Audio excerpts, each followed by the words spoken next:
हम ऐसा होने नहीं देंगे।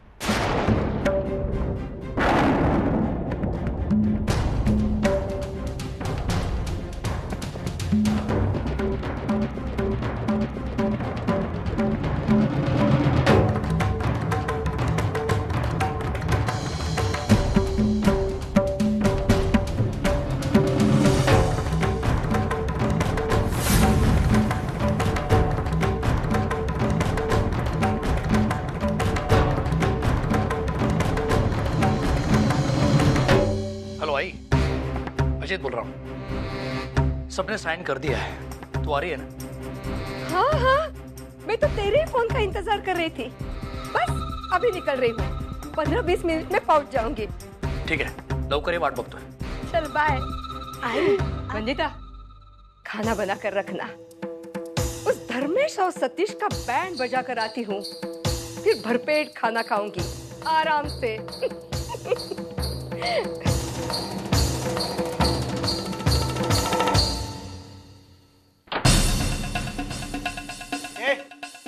एक मिनट, आप इस तरह बिना इजाजत मेरे कैबिन में नहीं आ सकती। क्यों? आप अपने मजदूरों को बिना इजाजत निकाल सकते हैं, तो हम भी आपके कैबिन में बिना इजाजत आ सकते हैं। ये लीजिए। क्या ये है हमारा प्रतिकार। ये उन मजदूरों की आवाज है जिन पर आपने अन्याय किया है। मुझे पहेलियां बुझाने का कोई शौक नहीं है। जो कुछ कहना है साफ साफ कहिए। ये उन मजदूरों का निवेदन है और हमारी मांग ये है कि आप उन्हें काम से निलंबित नहीं कर सकते। एक मिनट, आपको क्या लगता है आप मेरे कैबिन में आकर इस तरह तमाशा करेंगे और मैं आपकी बात मान लूंगा? चलिए आप ये बताइए, हमारे फैक्ट्री के इंटरनल मामलों में दखल अंदाजी करने वाली आप हैं कौन? मैं रसिका लोखंडे, अजीत लोखंडे की माँ। मेरा बेटा और उनके सारे दोस्तों को इंसाफ दिलाने आई हूँ मैं यहाँ पर। जब हमने कोई अन्याय किया ही नहीं है तो इंसाफ करने का सवाल ही पैदा नहीं। मानो उस दिन तुम मुझे गवार कह रहे थे, आज ये गवार औरत मेरे cabin. Excuse me mister Dharmesh, please mind your language. I know all the rules and regulations of the Company Act, and right now what I am doing is complete legal process. So I am warning you, Mr. Dharmesh, don't retrench any workers from your company. If you dare to do so, मैं आपकी company बंद करवा दूंगी।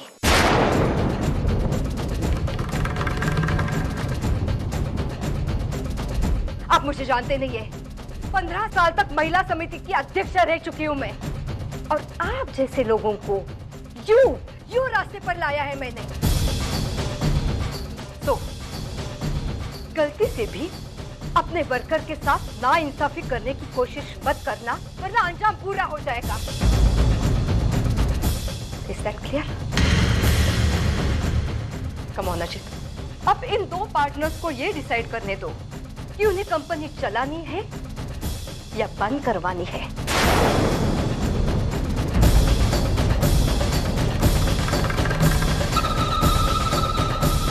Bye.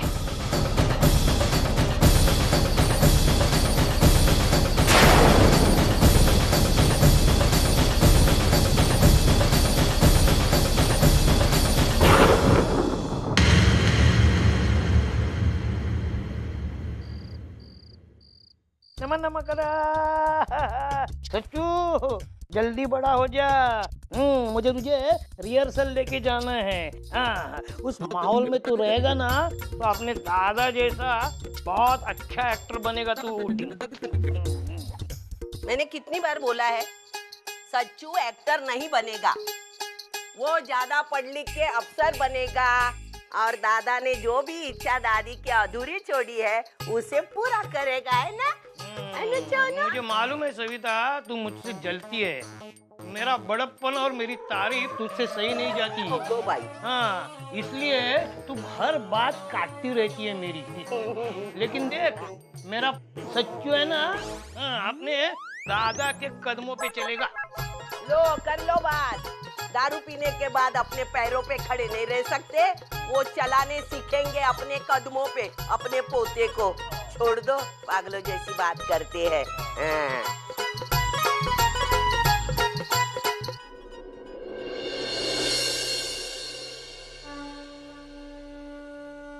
विसर्जन को सिर्फ 2 दिन बाकी है बाबा। कुछ तो चमत्कार दिखा दो। मैं जानता हूँ बाबा, तुम बहुत बड़े कलाकार हो।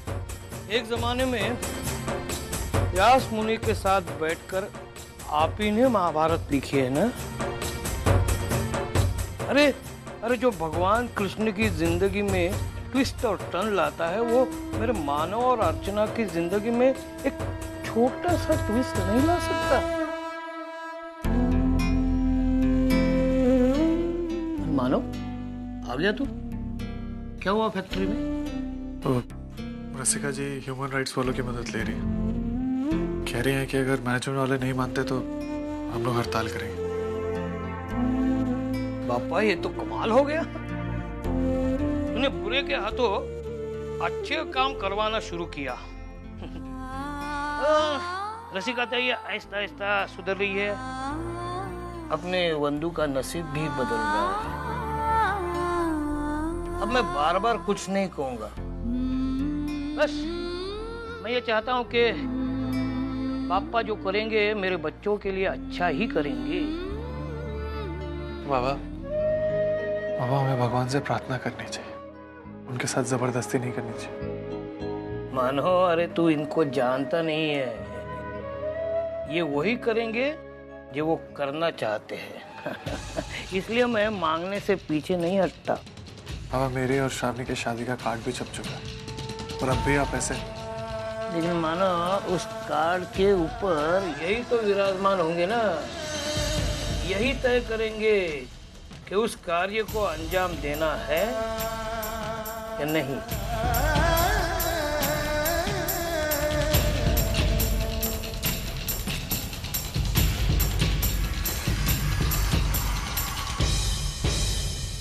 चलो जल्दी करो, हाँ, देर हो रही है। हाँ सुलोचना ताई, हम लोग बस निकल ही रहे थे। अच्छा तो फिर वहीं मिलते हैं। ठेव फोन। हाँ, ओके बाय। वो अरे चला लवकर, वो लोग हमारी राह देख रहे। तुम्हारे और अर्चना के हाथों बापा की आरती करवानी है ना? चला अब जयवंत, तुमसे कुछ बात करनी थी। बोलना है क्या है? वो मानो तुम्हारी फैक्ट्री में काम करता है ना? तुम उससे एक बार बात कर लो। किस बारे में आई? वो पुष्पा मौसी है ना, वो कह रही थी कि उसने मानो और अर्चना को फिर से एक साथ देखा। वो पापा की पूजा का कुछ सामान खरीदी कर रहे थे और फिर एक ही साथ एक ही रिक्शा में बैठ के निकल गए।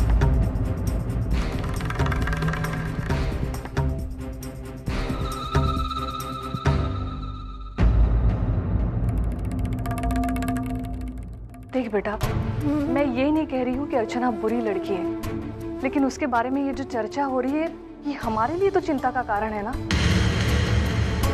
आज 2 लोग बात कर रहे हैं, कल को 4 लोग करेंगे। धीरे धीरे पूरे समाज में ये बात फैल जाएगी। कूड़ा कूड़ा ना तोड़ देना रहे अपन। उन दोनों का मेल जोल हमारे बदनामी का कारण बन सकता है। हाँ बेटा, तेरी आई ठीक कह रही है। इस मामले में तुझे अर्चना से बात करनी होगी।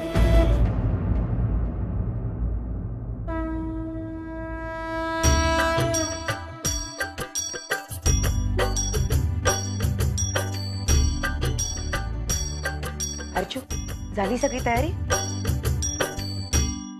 अहो ठीक है। हाँ, मंडळी अजून आली नाही? अरे भाई गणपति के दिन है, ट्रैफिक लगी होगी, आते ही होंगे। ये लो, हाँ, आ गए। नमस्ते जी नमस्ते। नमस्ते नमस्कार। नमस्ते। अरे जीत रहो बेटा। खुश रहो। आइए ना, आइए बैठिए। या बस। बैठिए रानी साहब। अर्चू, बेटी जरा पानी लाना।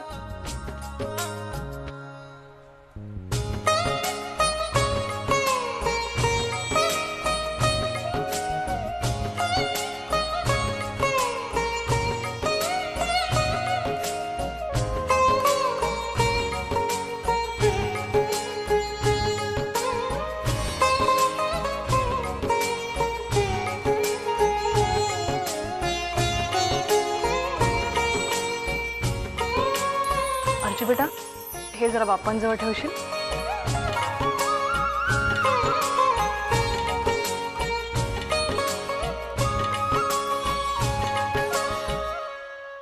हाँ, लीजिए।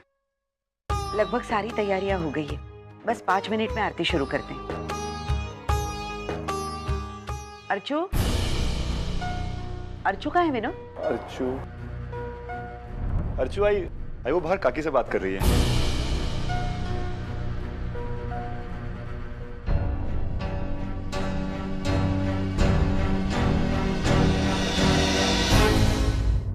बस आरती शुरू ही होने वाली, आप आ जाइए जल्दी। हाँ अर्चना, बस मैं अभी आई।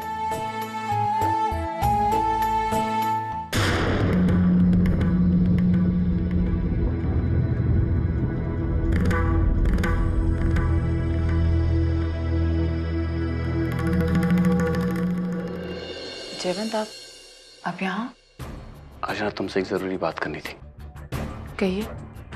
अर्चना, मुझे गलत मत समझना, मैं जो भी कुछ कह रहा हूँ वो। जयवंत, आपको मुझसे जो कहना है आप बेझिझक कह सकते हैं। कहिए, क्या बात है? अर्चना, तुम्हें मानव से जल्द मेल जोल बंद करना होगा।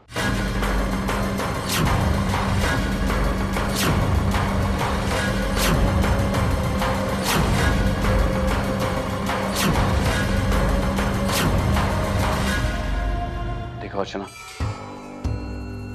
मैं तुम पर शक वगैरह नहीं कर रहा और मैं जानता हूं कि तुम्हारा और मानव का जो भी रिश्ता था वो गलत नहीं था, और मैं ये भी जानता हूं कि तुम्हारे लिए थोड़ा मुश्किल होगा।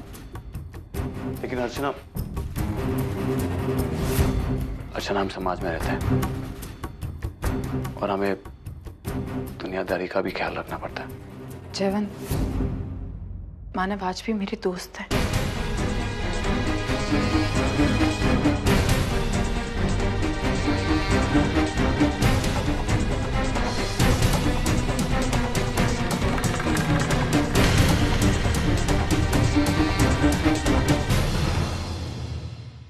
लेकिन अर्चना, ये दोस्ती हमारे रिश्ते पर हावी हो रही है। मैंने तुम्हारा अतीत भुलाकर तुम्हें अपनाया, और अर्चना, मैं नहीं चाहता कि तुम्हारा अतीत मेरा आज बनकर मेरे सामने आके खड़ा हो जाए। अर्चना, जरा समझने की कोशिश करो। सोचो, अगर तुम्हारी जगह मैं होता और मेरी जगह तुम, और मेरा भी मेरे पहली वाली पत्नी से मिलना जुलना होता, तो क्या तुम ये बात बर्दाश्त करती? क्या तुम्हारे घर वाले इस बात की अनुमति देते?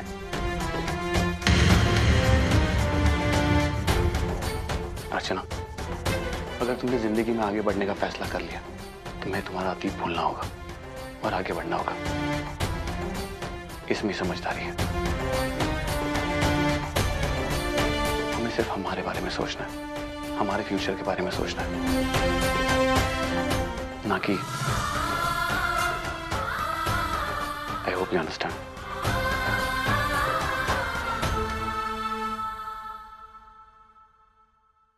आरती का समय हो गया है, चलें? हाँ, चलो।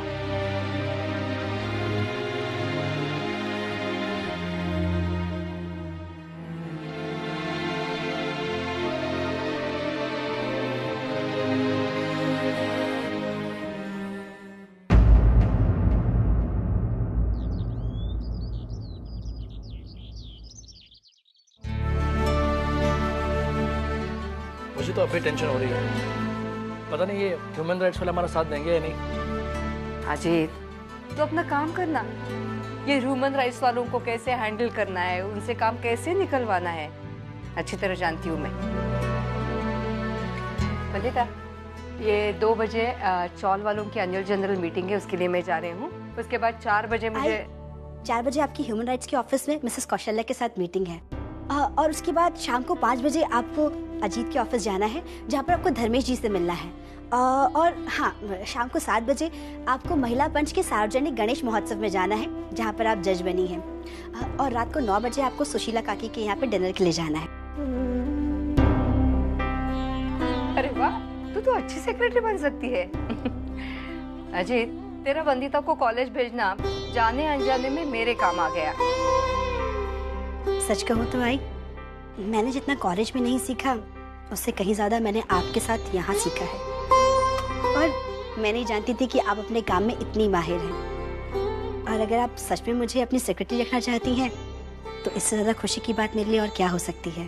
ठीक है ठीक है, चलो अब मैं निकलती हूँ। रात को घर आऊंगी ना तो कल का सारा प्रोग्राम फिक्स कर देंगे, ठीक है? ठीक है आई। बंधु ये अजी, आज मैं बहुत खुश हूँ। शायद मैंने आई को पाने का तरीका अच्छी तरीके से समझ लिया है। आई बहुत इंटेलिजेंट है, उनके पास हर प्रॉब्लम का अच्छे से सॉल्यूशन है। बस उन्होंने कभी अपने इस इंटेलिजेंस को अच्छे से इस्तेमाल नहीं किया, एक सही दिशा नहीं मिली। लेकिन उन्हें अब ये दिशा मिल चुकी है, इसलिए तो आजकल हर कोई उनकी कितनी रिस्पेक्ट करने लगा है। मुझे तो इस बात की खुशी हो रही है कि आई तुम्हें धीरे धीरे अपना रही है। खैर मैं चलता हूँ। अपना ख्याल रखना। तुम भी।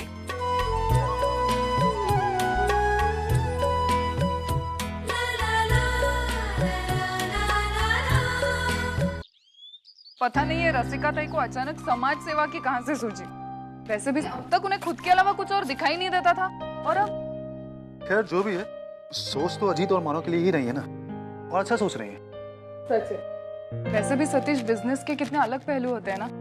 जब से तुमने जॉब छोड़कर बिजनेस ज्वाइन किया है, मैं भी बिजनेस की तरफ एक अलग नजरिए से देखने लगी हूँ। एंड यू नो, ये सारी चीजें मुझे अपने जॉब में बहुत फायदेमंद साबित होने वाली है। मतलब तुम अब भी जॉब करने की सोच रही हो वर्षा? क्या? मैं कुछ समझी नहीं। मुझे लगता है तुम्हें एक बार फिर से अपने फैसले पे गौर कर लेना चाहिए।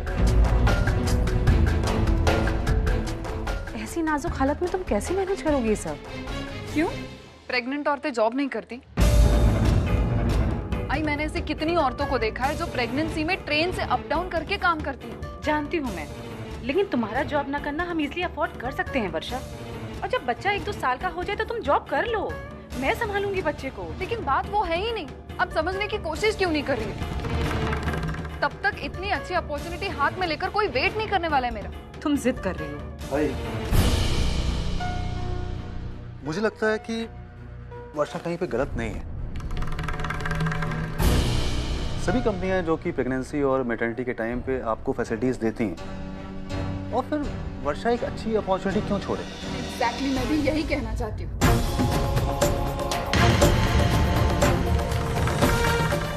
ठीक है, जब तुम लोगों ने फैसला कर ही लिया है तो फिर मैं कौन होती हूँ बीच में बोलने वाली?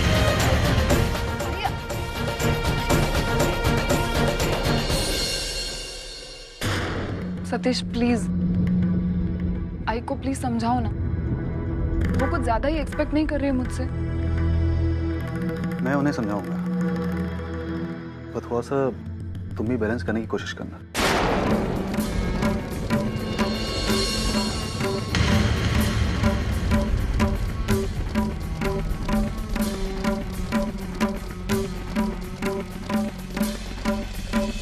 हाँ, वो तो मैं करूंगी ही सतीश। घर की बहू जो आज आकर मुझे ही एडजस्ट करना पड़ता है, और वैसे भी वही तो करती आई हूँ मैं आज तक।